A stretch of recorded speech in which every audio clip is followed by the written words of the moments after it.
بسم اللہ الرحمن الرحیم۔ ناظرین، نماز فجر کے لیے اٹھنے کی تدبیر آپ کے سامنے پیش کرتے ہیں۔ حضرت علی رضی اللہ تعالیٰ عنہ سے کسی نے پوچھا، میں بہت کوشش کرتا ہوں کہ صبح نماز پڑھوں مگر اٹھا نہیں جاتا۔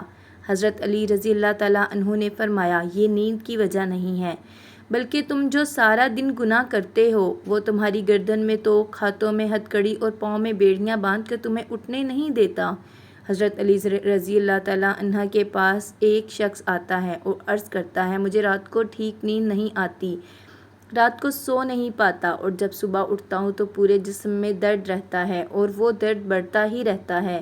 جب وہ اپنا درد حضرت علی رضی اللہ تعالیٰ عنہ کو بیان کر چکا تو آپ رضی اللہ تعالیٰ عنہ کہنے لگے کہ اے شخص، رات کو پانی پیتے ہو، پانی پینا بند کر دو، کیونکہ ایسا کرنا صحت کے لیے انتہائی نامناسب ہے، اور رات کو پانی پینے سے جسم میں ایسا درد شروع ہو جاتا ہے کہ اگر اللہ پاک اسے شفا دینا چاہیں تو دے سکتے ہیں، ورنہ اس کا علاج ممکن نہیں۔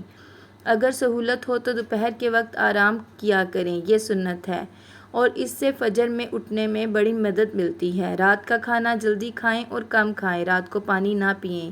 اگر شدید ضرورت ہو تو کم سے کم پانی پئیں، رات کو جلد سو جائیں، رات کو سونے کی مسنون اعمال کر کے سویا کریں، کسی سے صبح اٹھانے کے لیے کہہ کر یا سویا کریں یا الارم لگا کر سویا کریں۔ الارم کو اتنا دور رکھیں کہ اسے بند کرنے کے لیے اٹھ کر چل کر جانا پڑے۔ جیسے ہی آنکھ کھلے تو دونوں ہاتھوں سے چہرے کو دیر تک اچھی طرح ملیں، یہ عمل بھی سنت ہے۔ نیند سے بیزاری پر ہمت کر کے فوراً اٹھ کھڑے ہوں، نفس کے اس تقاضے پر عمل نہ کریں کہ ابھی تھوڑی دیر اور آرام کر لیتے ہیں پھر اٹھ جائیں گے، اسی طرح نماز قضا ہو جاتی ہے۔ اللہ سے مدد مانگتے رہا کریں، فجر میں اٹھنے کا پختہ ارادہ کر لیا کریں، اندرونی الارم لگایا کریں، یعنی دل بھی اللہ کی محبت پیدا کریں۔